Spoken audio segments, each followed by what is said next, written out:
The silver fork clinked against the edge of the plate with calculated precision, like an announcement of a storm before its arrival. Roderick Cavendish Middleton lifted his eyes from the menu, and the simple act of looking up already carried the full weight of a man accustomed to waiting for nothing. 47 years old, dark brown hair meticulously combed, a few silver strands at his temples that he never tried to hide, because time, unlike people, was a force he didn't deem necessary to control. Everything else in his life, yes. The Anima Terrace was the kind of restaurant where candles never dripped wax, because they were replaced before that could happen. It was on the 12th floor of a historic building in central London, overlooking the illuminated Republic Square, the imperial palms cutting across the orange horizon of a Thursday evening. The tables were few, 12 in all, and reserved weeks in advance, except for clients like Roderick, for whom a phone call from his assistant, Deborah, was enough to secure the window table. The one with the best view, the one that Maître de Serge mentally reserved as Mr. Middleton's table. He was there to dine alone. This was common. Since Lucy had died 7 months earlier, meals at home had become unbearable. The cook, Mrs. Zilder, prepared everything with the same care as always, but the dining table in the Kensington apartment, with 16 seats and only 1 chair occupied, had become too large a symbol to ignore. So he dined out. Always at the Anima Terrace on Thursdays, always at the same table, always ordering the same wine, the Chateau Margaux 2015, a bottle that cost more than many Britons earned in a month of work. It was a ritual, and Roderick lived by rituals now. Rituals were the only thing that separated the days from one another. The waitress approached without him hearing her arrive. She had the gait of someone who had learned to occupy little space in the world. Short, silent steps, her notepad held securely with both hands at abdomen height.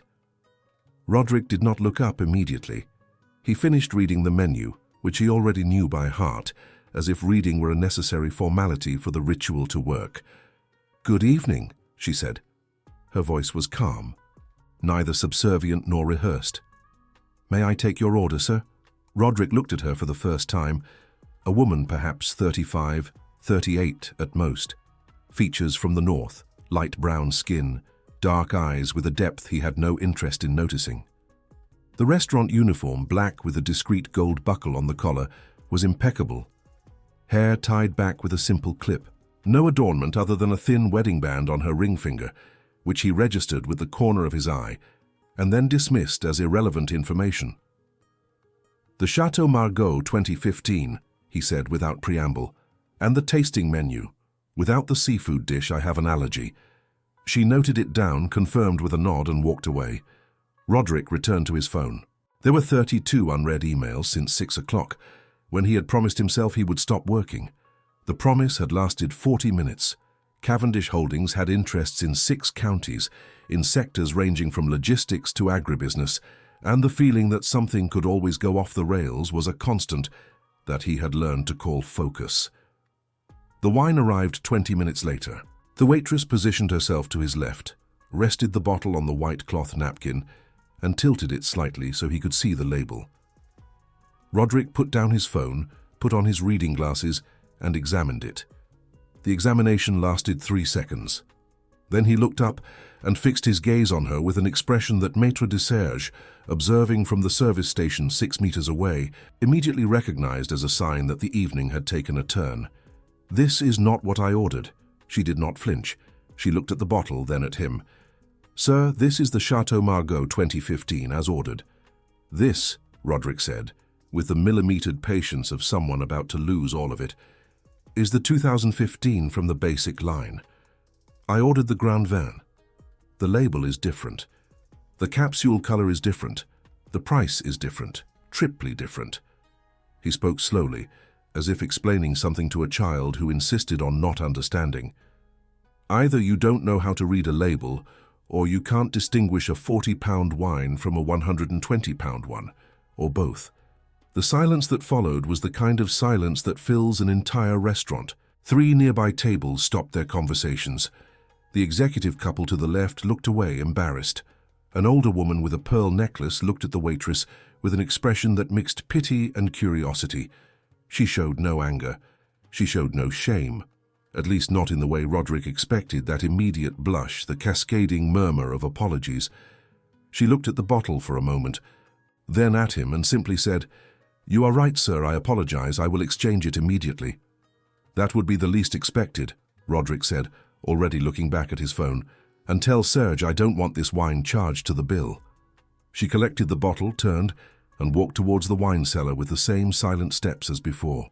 Maître de Serge intercepted her in the side corridor, out of sight of most clients, and she heard his anxious whisper asking what had happened. She replied in a low voice, without drama, explained the mistake, which had been hers. Yes, she had taken the wrong bottle from the shelf because the two were placed side by side, and the cellar light was dim in that corridor. Serge shrugged with relief, said he would get the right bottle, and that she could continue serving the other tables. Her name was Grace Farrell Lane. And she stood for a moment in the corridor, the wrong bottle held against her chest, and took a deep breath, once, twice. The kind of breath that is not of despair, but of someone who needs to put things in their place before continuing. She thought, as she always did when something like this happened, of another corridor, of another kind of dim light. In the pediatric ICU corridor of Dublin City Hospital 7 years ago, at 3 in the morning, when Dr. Henry had emerged from room 92 with the expression of someone who had reached the end of options.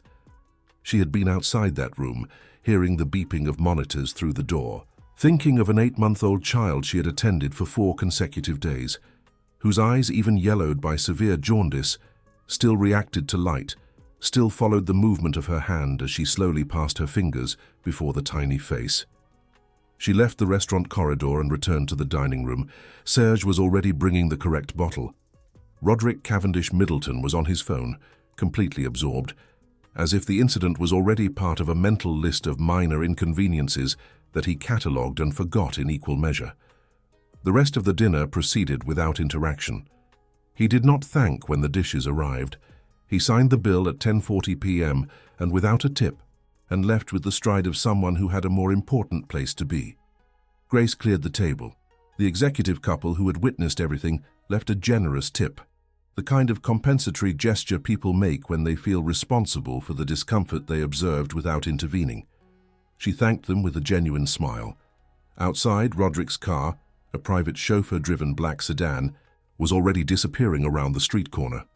Inside, he was replying to the 33rd email, and the wine incident, the waitress, the entire dinner were already a blur. For her, the shift ended at 11 p.m. She took the underground from Republic Station, got off in Notting Hill, walked 4 blocks to her apartment building, climbed the 3 flights of stairs because the elevator had been out of order for 2 weeks, and entered the small apartment, with a window overlooking an internal courtyard and the peace lily plant on the windowsill, which was the most beautiful thing in the room. She sat on the bed, carefully took off her shoes because her feet always hurt, and looked at the plant for a moment. She felt no anger. She felt, yes, a kind of quiet pity for that man, so grand and so empty, and she also felt that thing she had learned to recognize as the only luxury no one could take from her, the certainty that her life had mattered in a way that no wine label, no restaurant table, no pair of indifferent eyes would ever be able to measure. She went to sleep thinking of an 8-month-old child, and that was enough for her to sleep well.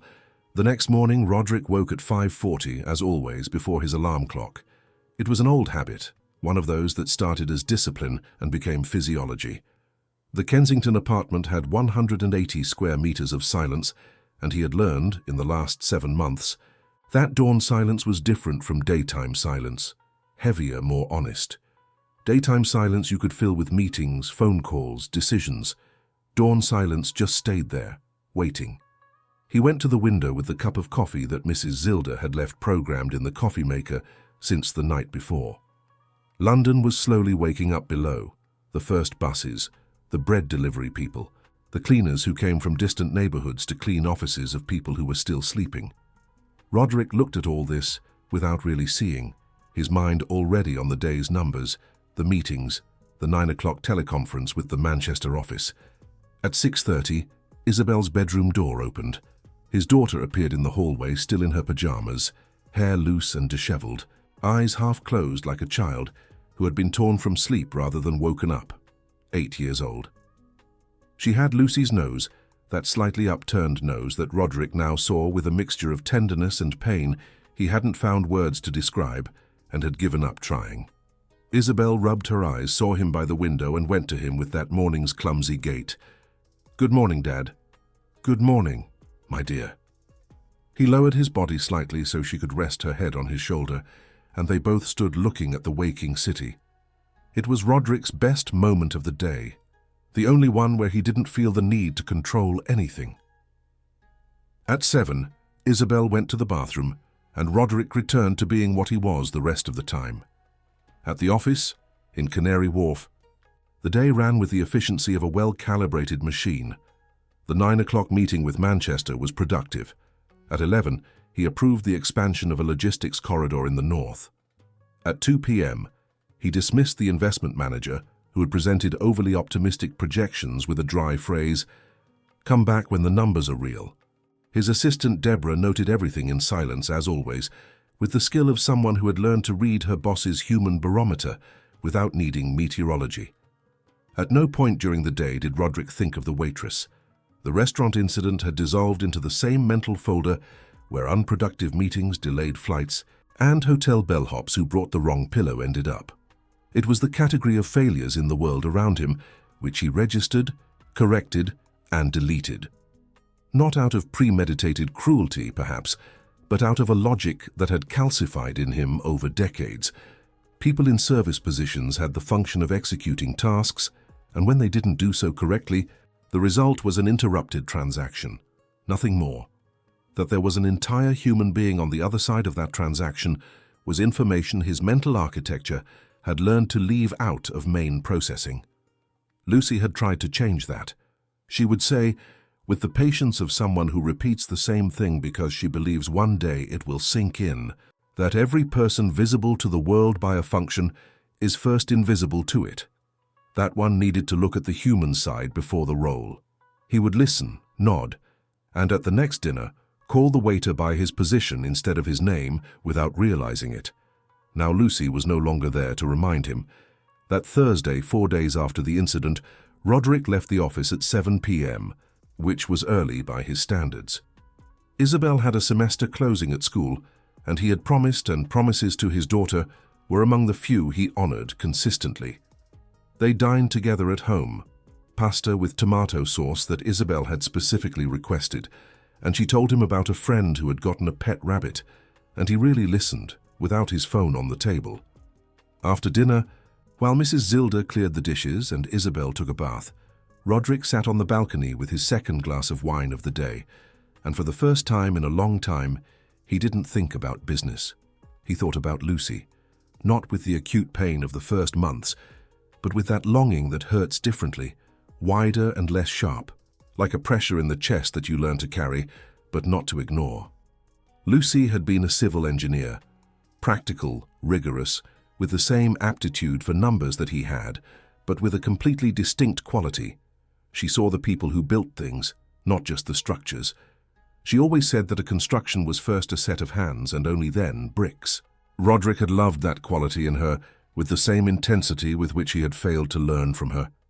Isabel's voice calling from her room interrupted his thought. "Dad, are you going to the restaurant tomorrow night?" He went to her bedroom door. She was in bed, covers pulled up to her chin, tablet in hand. "I haven't decided yet. Why?" "I wanted to come along." He didn't take a second to answer. "Then you will." Isabel's smiling was the only thing in the world that Roderick Cavendish Middleton couldn't turn into data to be processed.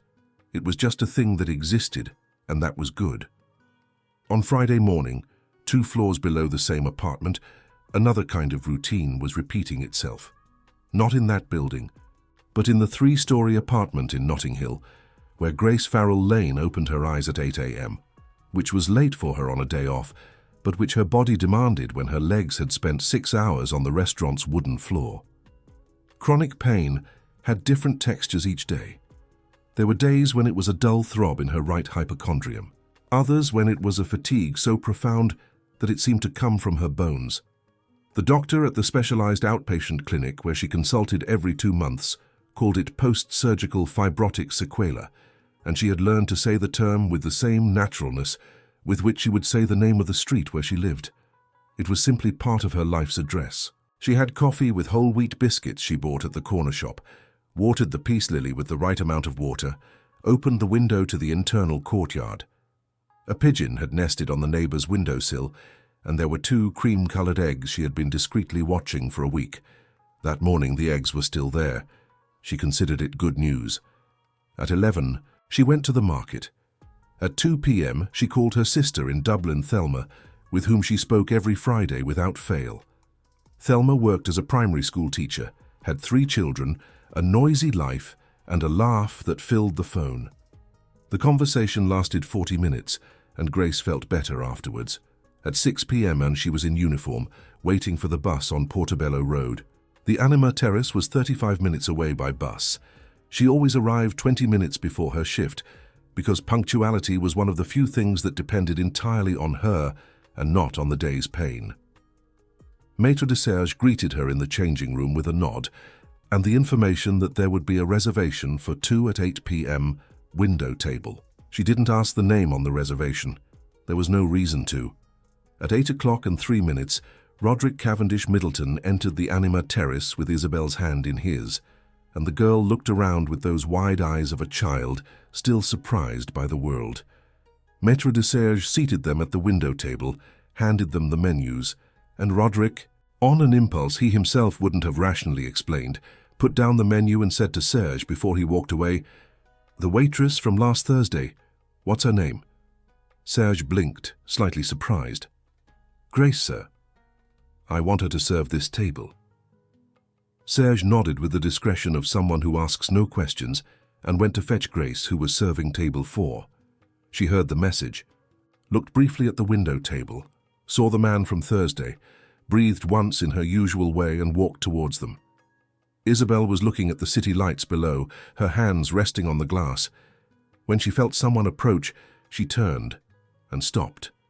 She looked at Grace with an expression that wasn't that of a child seeing an unknown adult.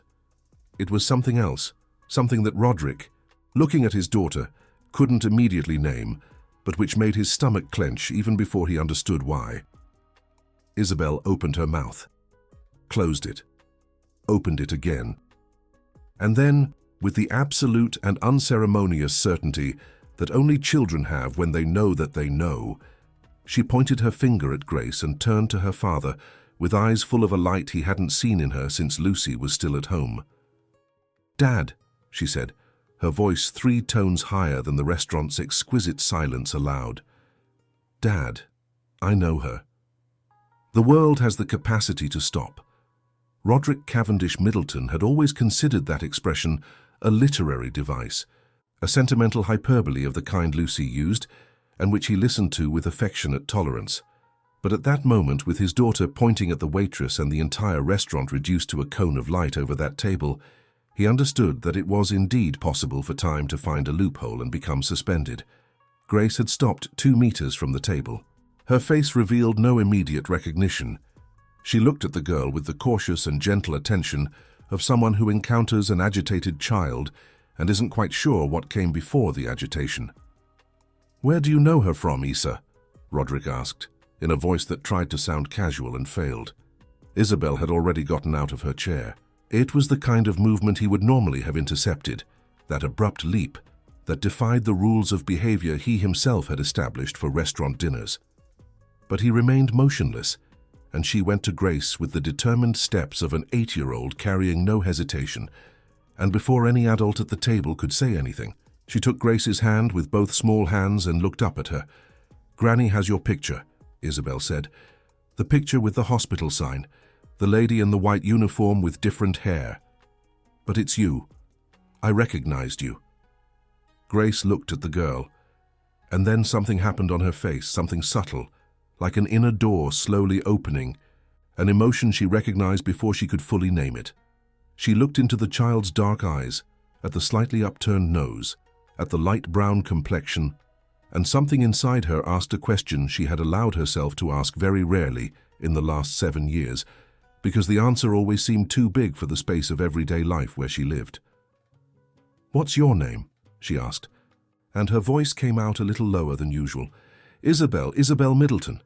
Granny told me that when I was a baby, a very kind lady gave me part of her liver because mine was very sick.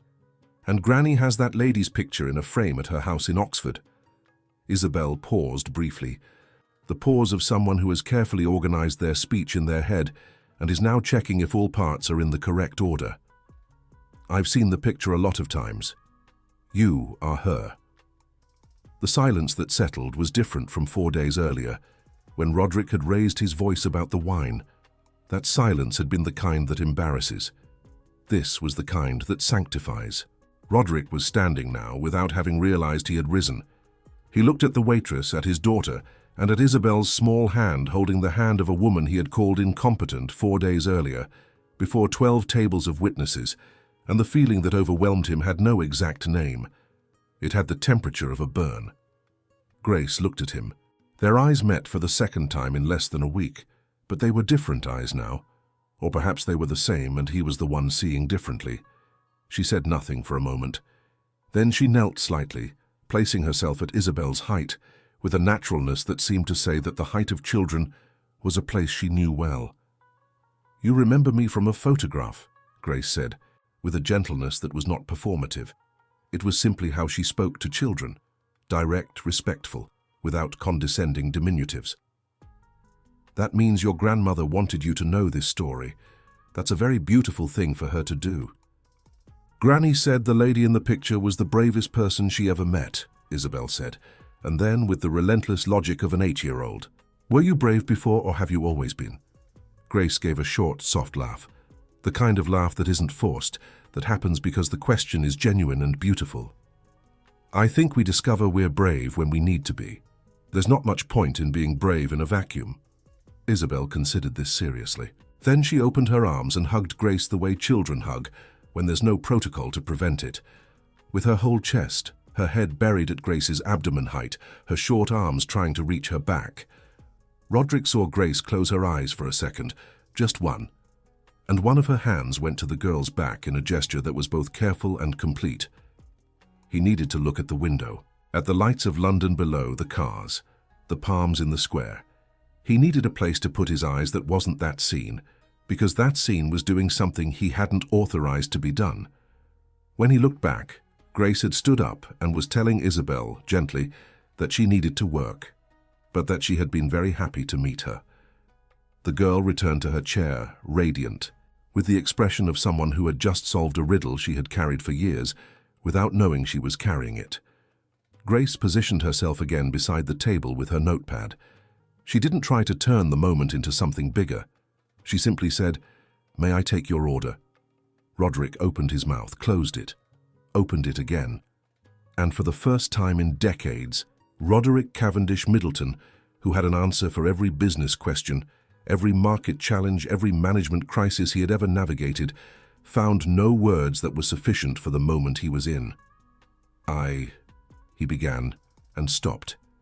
Grace waited, without haste, without the discomfort of someone awaiting an explanation that is due. She just waited, like someone who has time. "I was rude to you last week," he said finally in a low voice. The tone was different. It wasn't the meeting tone, nor the business dinner tone. It was a tone he had used very little in recent years. "I was unfair. I was disrespectful." "You were," she said without rancor, but without subtracting the truth. "But I accept your apology." "I didn't know." "I know you didn't," she said. And there was something in the way she said it, without the inflection of someone absolving nor condemning, just observing, that was harder to bear than any direct accusation would have been. But perhaps that's exactly the point, isn't it? We don't know people's stories, and sometimes we act as if we don't need to know. Isabel listened to the conversation with the attentive seriousness of an observer. She looked at her father with that expression of children who perceive something important is happening and decide to stay quiet so as not to interrupt. "Did you know my mum?" Isabel asked suddenly, because 8 years doesn't sustain silence for long. Grace turned her eyes to the girl. "No. I never got to know your mum. I heard about her from the hospital staff, but I didn't meet her personally. She was very kind, Isabel said simply. Dad is sad because of her.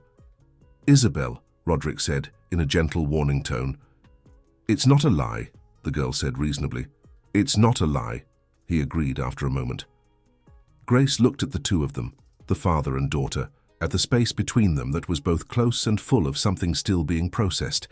She thought, as she often did in moments when life folded back on itself in unexpected ways, that destiny had a very particular taste for coincidences that were not really coincidences, but simply the web of things becoming visible for an instant. I'll take your order now, she said, with her usual calm, and this time I'll pay attention to the wine. Isabel laughed. Roderick looked up at Grace, and for the first time there was nothing calculated in his gaze. There was just a man who had, that night and in that restaurant, found the exact boundary where money ends and what truly matters begins. And he was on the wrong side of that boundary, and he knew it. And for the first time in many years, he wasn't sure what to do next. Roderick didn't sleep well that night. It wasn't nervous insomnia, the kind that comes with a racing heart and looping thoughts. It was something else, more like the state of someone who has finished a heavy book and can't quite leave its universe before sleeping. He lay with his eyes open in the dark of the room, the apartment completely silent at 2 in the morning, and it was the first time in months that the silence didn't taste of absence. It tasted of something being digested. He kept thinking about hands, Isabel's small hands holding Grace's hand. Grace's hands on the girl's back, that careful and at the same time complete gesture. And he thought of something Lucy had said once, on a Saturday morning years ago, when they were in the kitchen and he had commented, distracted, that the cleaner had done a poor job. Lucy had placed her coffee cup on the table with a deliberate gesture and said, Roderick, you know the names of all the directors of your company. You know the EBITDA of each business unit. You can tell me from memory the yield of every fund you invest in. But you don't know the name of the woman who cleans your bathroom every week for 4 years. He had said the name correctly, purely by chance, and Lucy had laughed, but the point remained. Now, at 2 in the morning, the point had transformed into something with weight and volume. The following Monday, Roderick arrived at the office earlier than usual and called Deborah before his first meeting. She entered with her tablet and the expression of someone who already knew there was an out-of-the-ordinary task, because calls before 8 invariably meant that. I need you to find information about a woman, he said. Name, Grace Farrell Lane. She works as a waitress at the Anima Terrace. Before that, she was a nurse, possibly in the public health system in Dublin about 7 years ago. He paused. I want to know about the medical procedure she underwent, about her current health conditions, and I want you to hire the best specialist in live donor liver transplant sequelae in the country. Don't bring me a list, bring me the name. Deborah noted it without blinking. Then she looked up from her tablet with a discretion that was both professional and human. Understood. And Deborah, he said as she turned to leave, this is discreet. She cannot know I am doing this yet. She nodded and left. Roderick stood looking at the city from the 28th floor window. There was a part of his mind he had trained for decades to question moves before making them, calculate returns, measure risk. That part was quiet, which was unusual. There was another part, which he identified less well, that was functioning with a clarity that seemed new or perhaps old, forgotten. On Wednesday of that week, Deborah entered the office at 3 p.m. and placed a 3-page report on his desk. Grace Farrell Lane, 37 years old, originally from Dublin, County Dublin. Graduated in nursing from the University of Dublin in 2012. Worked as a pediatric nurse at Dublin City Hospital from 2013 to 2017. In October 2017, she voluntarily underwent a partial left hepatic resection for live donation to a child identified only as baby in bed 92, hospitalized with acute liver failure. The surgery was successful for the recipient. The donor developed post-surgical complications including pleural adhesions, chronic fatigue syndrome, and recurrent nociceptive pain in the right upper quadrant. In March 2018, declared temporarily unfit to practice nursing. In September of the same year, the incapacity was considered indefinite. Resided in Dublin until 2019, when she moved to London. Currently lives in Notting Hill and has worked at the Anima Terrace for 2.5 years. Roderick read the report twice. Then he sat with his hands on the table, looking at the paper without reading. For a time he did not register. She had lost the profession she loved. She had lost the health that allowed her to practice it. And she had done so freely, for a child who wasn't even hers, on an impulse that the report called voluntary and that Roderick, reading between the dry lines of the document, could only call extraordinary. The liver transplant specialist Deborah had identified was Dr. Felicity Quigley from the University of London, the country's leading researcher in post-organ donation complications. The name came with an 8-page CV and a phone contact. Roderick picked up the phone and dialed himself, without going through Deborah. That same afternoon, on the other side of the city, Grace was leaving the outpatient clinic where she consulted monthly. It had been a routine consultation, nothing alarming, her condition stable as it had been in recent months, which was the best she could hope for. The doctor had slightly adjusted the dose of the analgesic she took on nights of greater pain and renewed the request for a quarterly exam. She took the bus back to Notting Hill with her clinic bag on her lap, the prescription folded inside her wallet, and looked out the bus window at the passing neighborhoods. There was a particular thing about London that she had learned to appreciate. The city never stopped. No matter how heavy the day, the city continued its gigantic, indifferent rhythm. And there was a strange consolation in that, as if the city's continuity said that life also didn't stop, regardless of what happened within it. She thought of the girl from the restaurant, Isabel. The big eyes, the decisiveness in her step when she went to her, the uncalculated hug. 7 years had passed since that surgery, and Grace had patiently built a peaceful relationship with the sequelae, with the new life that had emerged from them, with the restaurant, with the small apartment, with the peace lily. She had also accepted invisibility. Most of the people she served saw nothing in her beyond a function. But the girl had seen, and that, she admitted, had done something inside her that everyday life had covered with a thin but resilient layer of normalcy. 2 days after the dinner, on her Saturday off, she was watering the plant when the intercom rang. It was the building's doorman, informing her that there was registered mail in her name, sent by a law firm and asking if she could come down to sign for it. The envelope was formal, heavy letterhead, and inside was a single sheet. It was a letter, and the signature at the end was Roderick Cavendish Middleton. She sat on the bed to read, because standing seemed inadequate for what the letter contained.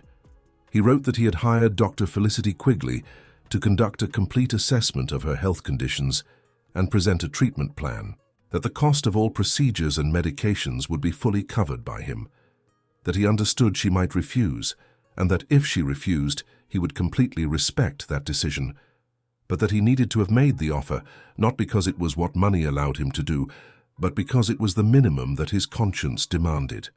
At the end of the letter, there was a handwritten sentence, different from the rest that was printed. "You saved the only thing I had left in the world. I have no way to repay this debt, but allow me to try to begin." Grace held the letter in her hands for a long time. Across the small apartment, the peace lily glowed in the morning light, and from the courtyard below came the sounds of the city waking up.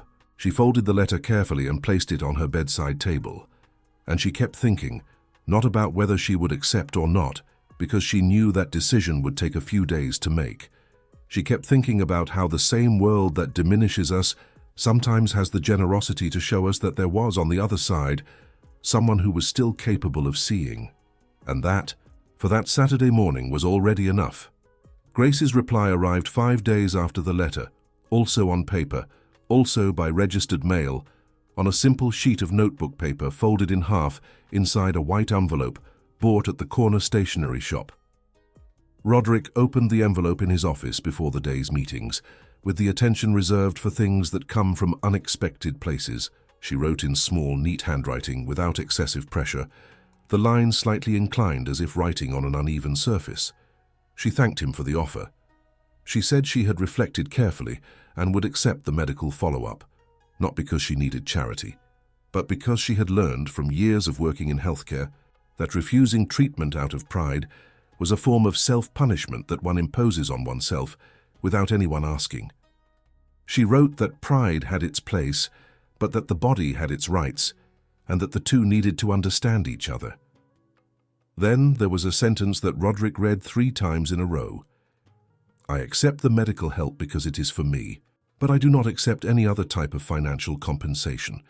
My life is not for sale, and what I did in that surgery wasn't either." Finally, she left a phone number and wrote that she could be contacted by message. He kept the notebook sheet on the imported walnut desk in his office and looked at it for a moment, with something an external observer might have identified as admiration, but which Roderick internally recognized as something different. It was the recognition of an integrity he had found few times in his life, and never so directly. He sent a message that afternoon scheduling the consultation with Dr. Felicity Quigley for the following week and asking what time was most convenient for her. The reply came in 4 minutes. "Any time after 4 p.m. Harrow weekdays. Thank you." No exclamation mark, no effusiveness, just the essential, clear and sufficient. The consultation with Dr. Quigley took place on a Tuesday in September at a private clinic on Regent Street. Roderick had organized everything with Deborah, but he was not present. He had understood without needing to be told that his physical presence in that space would be an intrusion. He would pay the bill, but that was an encounter between doctor and patient, and he had no place there. Grace went alone, with the folder of medical documents she had organized, with the same methodology of someone who had once been a healthcare professional. Exams in chronological order, numbered reports, the list of medications with doses and times written in legible handwriting. Dr. Quigley, whom Roderick had briefed on the history without revealing personal details, received her with the seriousness of someone who treats each case as unique. The consultation lasted 2 hours. When Grace left the clinic, the sun was already low over the buildings of Regent Street, and she stood for a moment on the pavement, with the folder under her arm and the strange sensation of someone who had received real medical attention for the first time in years, not the hurried attention of the public clinic where each consultation had a time limit, but the kind of attention where every detail was examined, every doubt answered, every possibility considered. The doctor had said that there was a more recent treatment protocol developed in the last 2 years, specific for sequelae of live liver donation, which most public services still did not have access to due to cost. That with this protocol, there was a real probability of significant reduction in chronic pain and improvement in quality of life. It would not be a cure, because some of the sequelae were structural, but it would be a considerable difference in her daily life. Grace had heard all this with the composure of someone who had learned not to make emotional promises to herself before concrete results. But, walking towards the underground station, she noticed a relaxation in her shoulders that she hadn't been aware of being tense. Meanwhile, in an office on the 28th floor of a building in Canary Wharf, Roderick Cavendish Middleton was in a meeting he had requested from his partners and directors a week in advance, which in the company's vocabulary meant something of significant nature. There were 4 partners, 3 directors and the company's tax lawyer. Roderick had asked the lawyer Maurice to prepare the documents for the establishment of a non-profit foundation and had given specifications. The foundation would be called the Isabel and Grace Institute, and its mission would be to offer financial and health support to live organ donors who developed post-surgical complications, a population that statistically existed in the thousands in the country and that the public system rarely managed to adequately support. There was silence when he finished presenting. One of the partners, Marcus Anderson, 52 years old, who had built part of the company with Roderick, said with the diplomacy of someone who knows the terrain well, "Roderick, it's a beautiful initiative. But I need to understand if this has a connection to the company's business, or if it's a personal initiative of yours." "It's personal," Roderick said, without beating around the bush. "Completely personal. The company doesn't need to have anything to do with it. I will contribute the initial capital from my personal assets. I'm presenting it here because you are my partners, and I don't do relevant things without transparency, but I'm not asking for approval." Marcus nodded. There was something in Roderick's tone that everyone in the room recognized. It wasn't the defensive tone of someone who needs to justify. It was the tone of someone who had reached a conclusion and was communicating, not negotiating. "What is the initial capital?" asked one of the directors. Enough for the first 5 years of operation, Roderick said. Then we'll see. The lawyer Maurice said the documents would be ready in 15 business days. Roderick thanked them and ended the meeting. That night at home, he told Isabel about the foundation. Not the legal details, not the numbers, but the essential. That he was creating an organization to help people who, just as Grace had done for her, were willing to help others, and who sometimes ended up alone afterwards, without the support they deserved. Isabel listened with the seriousness she reserved for conversations she perceived as important. Then she asked why her name was with Grace's. "Because your two stories are connected," Roderick said, "and because I want you to grow up knowing that her name matters as much as yours." The girl was quiet for a moment. Then she said thoughtfully, "But does Grace know about this?" "Not yet," Roderick said. "I'll tell her." Isabel nodded, satisfied with the answer. "Okay, but don't take too long, Dad. It's not nice to put someone's name on a plaque without telling them first." Roderick laughed, the first genuine laugh he had given in a long time, the kind that escapes the body without warning, without performance, which is just the honest reaction of someone surprised by the accuracy of an 8-year-old. The following week he called Grace. The conversation was short because he had learned, or was learning, that fewer words said with more precision were more respectful than much elaborate discourse. He said he wanted to meet her personally, to tell her something about the foundation, and that he completely understood if she preferred not to meet him outside the restaurant context. She said she was available on Saturday morning, if it was in a public place. He said Hyde Park was sufficiently public. On Saturday they met near the lake at 10 in the morning, the park full of families, runners, children with kites. Roderick had gone in simple trousers and a t-shirt, without his suits, without the chauffeur-driven car. He had come by taxi. She arrived punctually, with a cloth bag on her shoulder and sunglasses that she took off as soon as she entered the shade of the trees. He told her about the institute, its name, its mission. She listened without interrupting. When he finished, she remained silent for a few seconds, looking at the lake where a group of ducks navigated with the characteristic indifference of ducks. Then she said, "You could have just put Isabel's name." "I could have," he said, "but it wouldn't be honest." She turned to him. "Will this really help? Is it not just for show?" "Depends on what you call really," he said. "The money is real. The doctors we will hire are real. The people we will help are real. If at any point I use this for show, you have every right to call me out publicly." She considered. A breeze passed through the park, rustling the leaves of the Judas trees, and for a moment the entire garden moved around them. "Then okay," she said simply. They talked for another half hour, not about the foundation, but about other things, about Dublin, about the hospital, about how London had been difficult at first and then had become familiar. She asked about Isabel, and he spoke of his daughter with that mixture of pride and tenderness she had already observed in the restaurant. At no point did he try to turn the conversation into something bigger than it was, and she noticed that. When they said goodbye at the park exit, he extended his hand and she shook it. There was no longer the distance of 4 days ago, but neither was there forced familiarity. There was something more precise and more lasting than both. There was respect that was being built, brick by brick, like one of Lucy's constructions, and they both knew without saying that there was still much to build.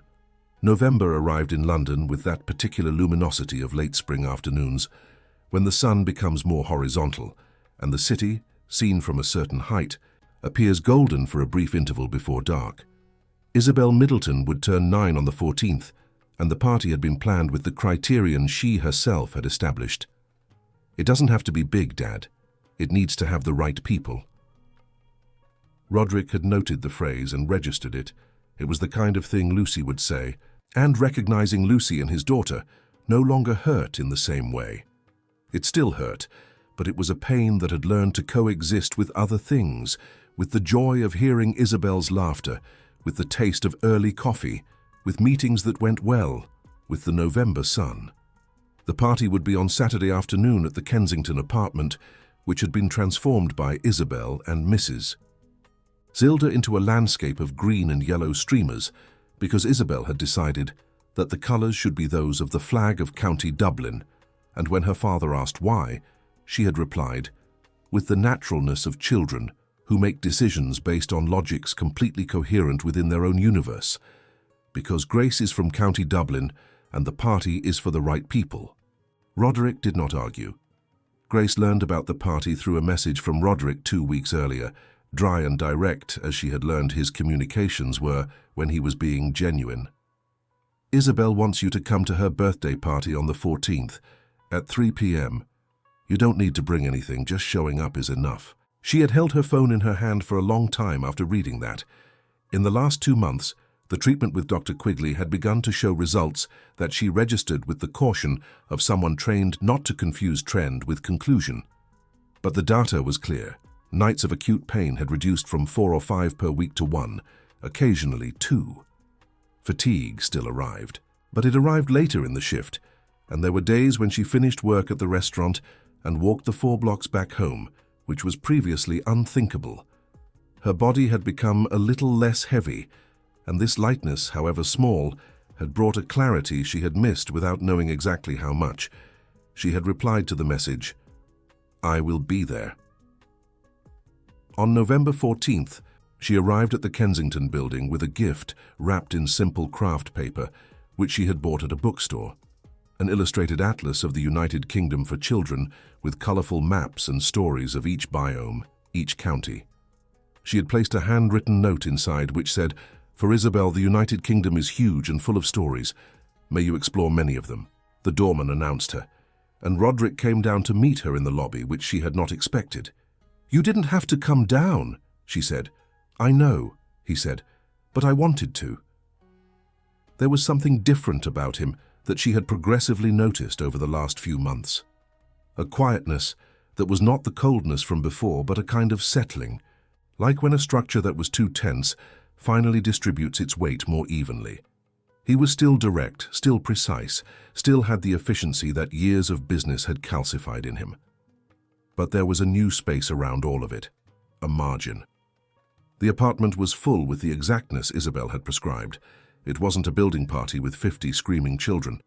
There were 8 school friends, paternal grandmother Teresa, who had come down from Oxford specifically for the birthday, Marcus with his wife, one of Isabel's teachers who had become close to the family, and Mrs. Zilda, who technically refused the qualification of guest because she said she was part of the family, period. There were green and yellow balloons in the windows, and a 3-tier cake with chocolate fudge balls on the outside, because Isabel had established that a birthday cake without chocolate fudge balls was philosophically incorrect.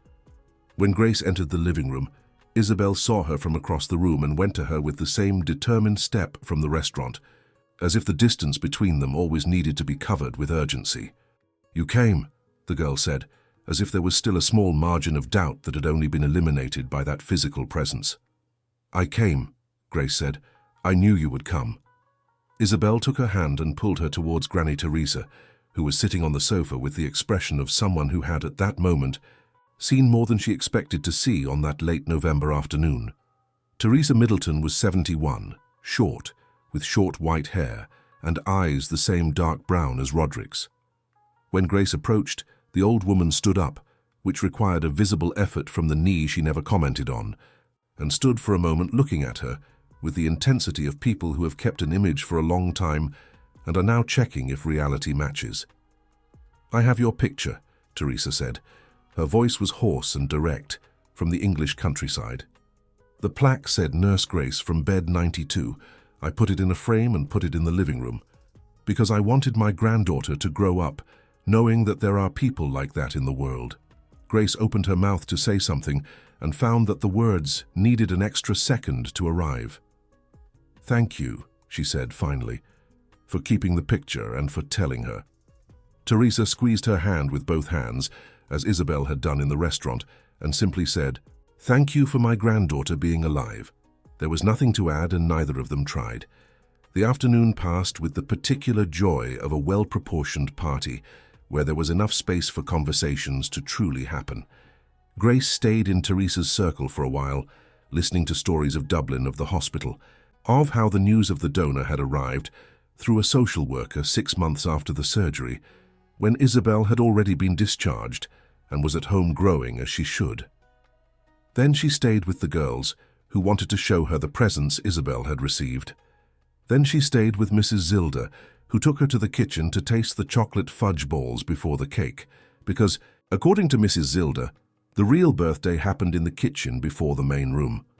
At a certain point in the afternoon, with the sun already orange through the windows and the children's noise settling into a late party rhythm, Roderick found Grace on the balcony, where she had gone for a few minutes of quiet. He leaned against the railing beside her. "Thank you for coming," he said. "I wanted to be here," she said. It was a simple truth without diplomatic inflection. He was silent for a moment, looking at the city. Then he said, "I need to tell you something about the Institute. We filed for registration at the registry office last week. We already have the first 12 beneficiaries identified in 5 counties. People who needed help and didn't know there was a possibility of support. 12 people," she said. 12 to start.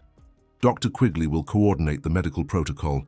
We already have a social worker lawyer and a psychologist on the team." He paused. "I wanted you to know, not for you to thank me, but because I think it's fair that the person whose name is on the plaque knows what's happening inside." She looked at the city for an instant. The Kensington buildings shone with the day's last lights, and further away, almost on the horizon line, the antennas blinked in a rhythmic red. "You've changed," she said, without accusation, without exaggerated surprise. Just as a precise observation of something observable. He considered the statement with the seriousness with which he had learned to treat the things she said. "I think I was like this before, a long time ago. Then I started losing it." "What made you lose it?" "I don't know if it was just one thing. Work. The pressure to be what I thought I needed to be. Maybe fear." He said the last word with the naturalness of someone who had used it for himself aloud for the first time, and found it wasn't as difficult as he expected.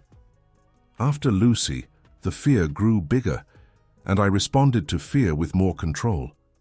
It's what we tend to do." She nodded.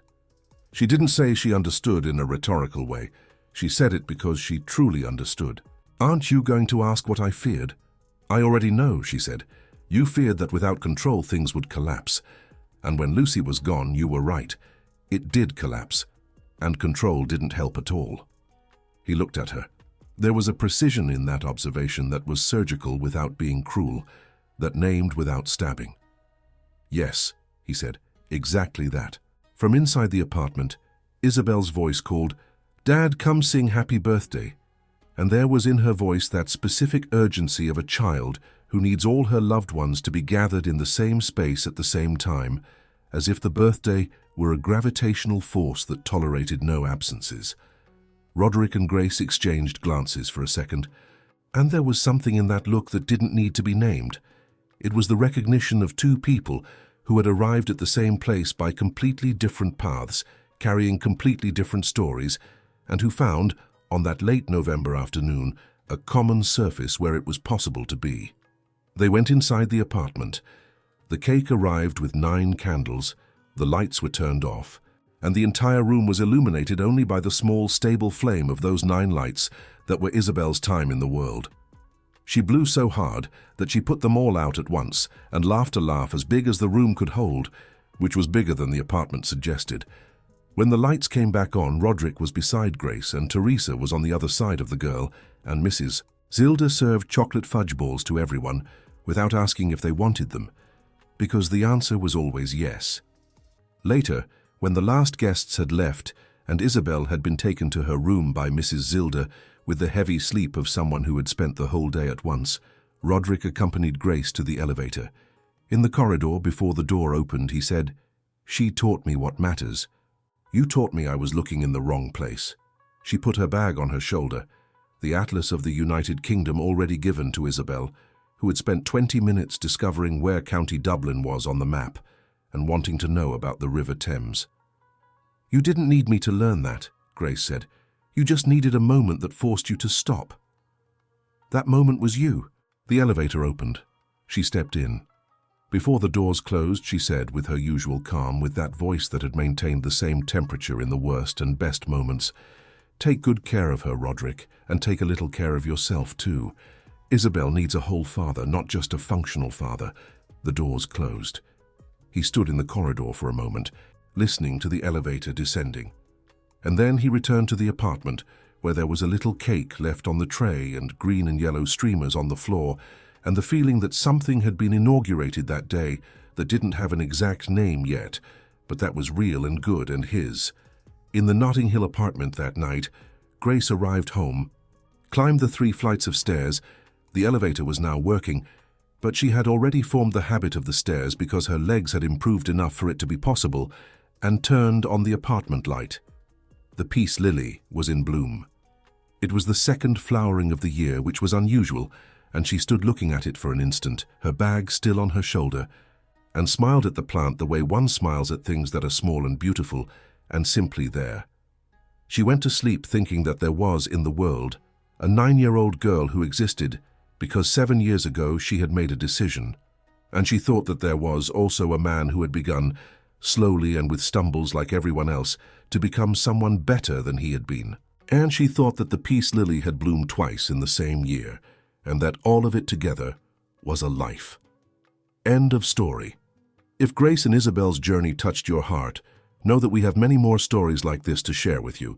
Stories of silent courage, of true redemption, of bonds that form in the most unexpected places. Subscribe now to the channel so you don't miss a single chapter. Leave your like if this story stayed with you, and tell us in the comments, which character touched your life the most? Grace, with her serenity and strength, Roderick, with his transformation, or little Isabel, who at 8 years old saw what adults couldn't see? Your answer could be the next story we tell.